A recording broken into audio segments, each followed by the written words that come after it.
প্রিয় বন্ধুরা, আজকে কোনো কবিতা নয়, আজকে একটি হৃদয়স্পর্শী গল্প নিয়ে উপস্থিত হয়েছি। গল্পটি আমি দুটো পর্বে পোস্ট করব। আজকে গল্পটির প্রথম পর্ব। গল্পের নাম ঋণ শোধ। কলমে দেবশ্রী পাল। গল্প পাঠে আমি জয়শ্রী দাস। সেদিন ছিল রবিবার। ঘরের কাজকর্ম সেরে বিকেলে আমরা একটু পার্কে ঘুরতে গেলাম। ছেলে বেশ অনেক দিন থেকেই বায়না ধরেছে, যাচ্ছি যাব করে আর যাওয়া হয়ে ওঠে না। তাই শনিবার দিন ঠিক করে রাখলাম এই রবিবার পার্কটা ঘুরে আসব। প্রত্যেক রবিবারই ভাবি যাব, কিন্তু কোনো না কোনো একটা ঝামেলা লেগেই থাকে সবসময়। পার্কের নাম শ্রদ্ধাঞ্জলি কানন। পার্কে ঢোকা মাত্রই ছেলের ছোটাছুটি শুরু। এই দোলনায় উঠছে, আবার ওই সিসোতে চড়ছে। ছেলের যেন আনন্দ আর ধরে না। আমার স্বামী ছেলের পেছন পেছন আছেন। আমি একটা চেয়ার নিয়ে একটু উঁচুতে গিয়ে বসলাম, যেখান থেকে ছেলেকে দেখতে পাবো। প্রচুর বাচ্চা বাবা মা সমেত ঘুরতে এসেছে। এখানে নিজের ছেলেকে খুঁজে পাওয়া যেন একটা বড় কাজ। আমি আমার মোবাইল নিয়ে বসে দূর থেকে ছবি তুলছিলাম আর ভিডিও করছিলাম। এদিক ওদিক ভিডিও করতে করতে হঠাৎ চোখে পড়ল একটা ছোট্ট বাচ্চা পার্কের একটা বেঞ্চিতে বসে আছে। দূর থেকে দেখে মনে হলো বাচ্চাটা 7-8 মাসের হবে হয়তো। পাশে সম্ভবত বাচ্চাটির মা। মহিলাটি বাচ্চাটির পাশে নিজের ব্যাগ থেকে দুটো বোতল বের করে রাখলো। একটা ছোট্ট মতন প্যাকেট বের করে বাচ্চাটির জামার পকেটে ঢুকিয়ে রাখলো। পাশে একটা প্লাস্টিকের ব্যাগও রাখলো। দেখে বেশ কৌতূহল হলো। আমার হাতে ধরা ক্যামেরা আর একটু ক্লোজ করলাম। দেখলাম মহিলাটি বাচ্চাটিকে কোলে তুলে খুব আদর করছে এবং নিজের চোখের জল মুছছে। বাচ্চাটির হাতে খেলনা জাতীয় কিছু একটা আছে, যা দিয়ে বাচ্চাটি আপন মনে খেলে চলেছে। শীতের পড়ন্ত বেলা, ঝুপ করে সন্ধ্যা নেমে আসে। হঠাৎ দেখলাম পেছন থেকে আমায় কে যেন ডাকছে। ঘুরে তাকিয়ে দেখলাম ছেলের স্কুলের বন্ধু ও তার বাবা মা। বাধ্য হয়ে ভিডিও করা বন্ধ করে ওদের সাথে কথা বললাম, কিন্তু আমার মনের মধ্যে কৌতূহল একটা থেকেই গেল। এদের সাথে প্রায় 10-15 মিনিট গল্প করলাম। ওদের বিদায় জানিয়ে আবার যখন বাচ্চাটির দিকে তাকালাম, দূর থেকে আবছা আলো আঁধারির মধ্যে দেখলাম বাচ্চাটি একা একা বসে এদিক ওদিক তাকাচ্ছে আর কাঁদছে। আমার ভীষণ মায়া হলো বাচ্চাটাকে দেখে। ভাবলাম হয়তো মা বাবা আশেপাশে আছে। সন্ধ্যা নেমে আসছে, পার্ক আস্তে আস্তে ফাঁকা হয়ে যাচ্ছে। আমরাও বেরোবো। বাচ্চাটা যেখানে বসা ওই দিক দিয়েই আমরা বেরোবো, কারণ আমাদের গাড়ি ওদিকটাতেই পার্ক করা আছে। হাঁটতে হাঁটতে বাচ্চাটির যত কাছে যাচ্ছি দেখতে পাচ্ছি বাচ্চাটির আশেপাশে কেউ নেই। আমরা কাছে আসতে আসতে বাচ্চাটার কান্না আরও বাড়তে লাগলো। আমার স্বামীকে বিকেল থেকে আমার চোখে দেখে যাওয়া ঘটনাগুলো চটপট বলে ফেললাম। অনেকেই দেখলাম বাচ্চাটাকে পাশ কাটিয়ে বেরিয়ে যাচ্ছে। বাচ্চাটার পাশে আসতেই আমার যেন পা আটকে গেল ওখানেই। একটু ইতস্তত করে কোলে তুলেই নিলাম অবোধ শিশুটাকে। আমি কোলে তুলতেই আমাকে আঁকড়ে ধরে দুধের শিশুটি কেঁদে উঠল। আমার যে কি হলো, আমিও ওকে জড়িয়ে ধরা মাত্রই আমার চোখ দিয়েও ঝরঝর করে জল পড়তে লাগলো। আশেপাশের লোক শুনলাম আমার উদ্দেশ্যে বলাবলি করছে, এত কেয়ারলেস মা দেখিনি কখনো, বাচ্চাকে ফেলে রেখে চলে যায়। আমি মুখ ফুটে কিছুই বলতে পারলাম না। আমার স্বামী পাশে দাঁড়িয়ে বাচ্চার ব্যাগ আর বোতল হাতে নিয়ে নাড়াচাড়া করে দেখছেন।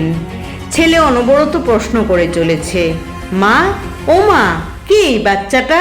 ওর মা কোথায়?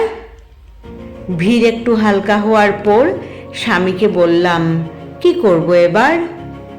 স্বামী বললেন, সেটাই তো ভাবছি, কি করব?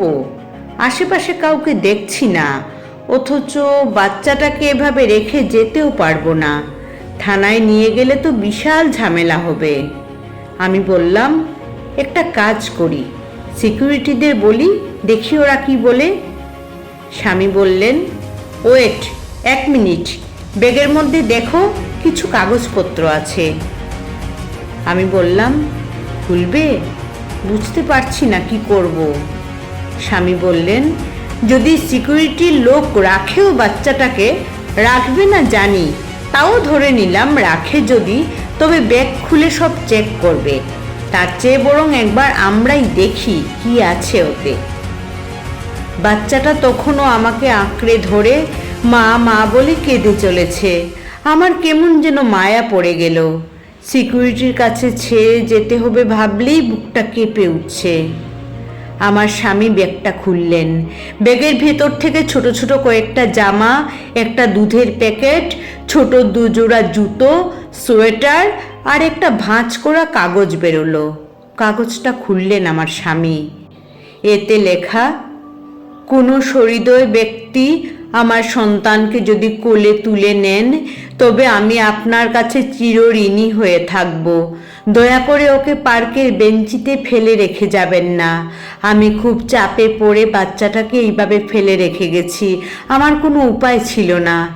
দয়া করে আপনারা থানা পুলিশ করবেন না, এতে চারিদিকে কথাটা জানাজানি হয়ে গেলে আমি মহা বিপদে পড়ে যাব।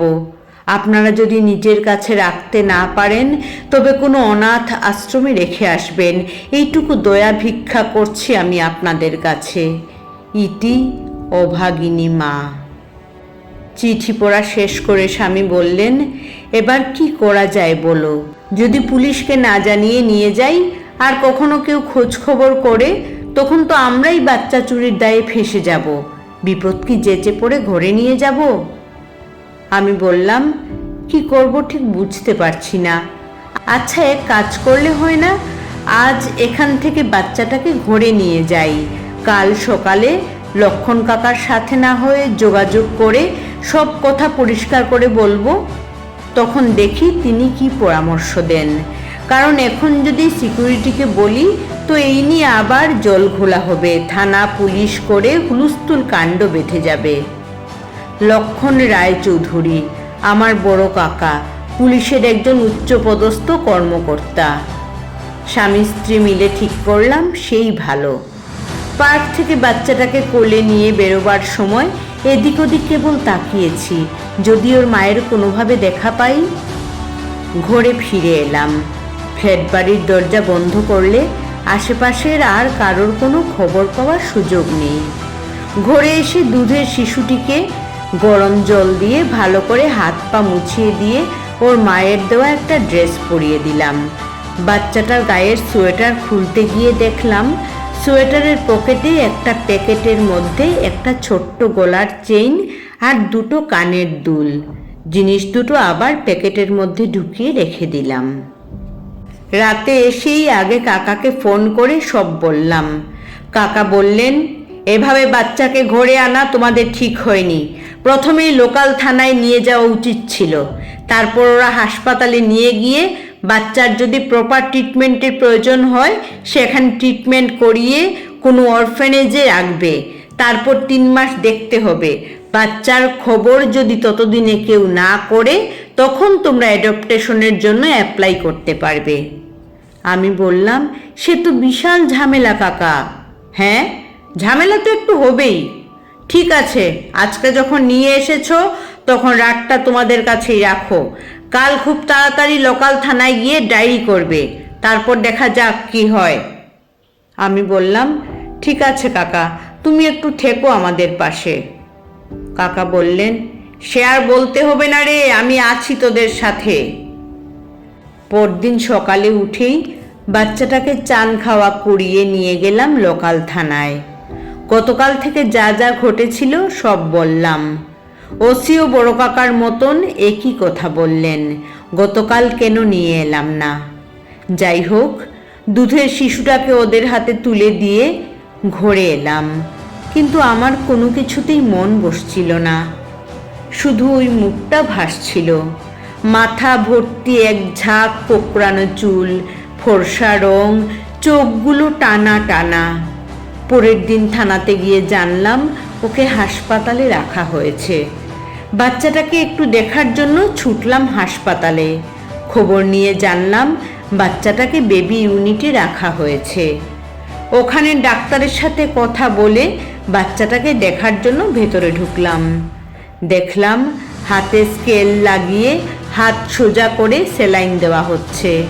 নার্সকে জিজ্ঞাসা করতে বলল শরীরে প্রচুর পুষ্টির অভাব, তাই সেলাইন দিতে হচ্ছে।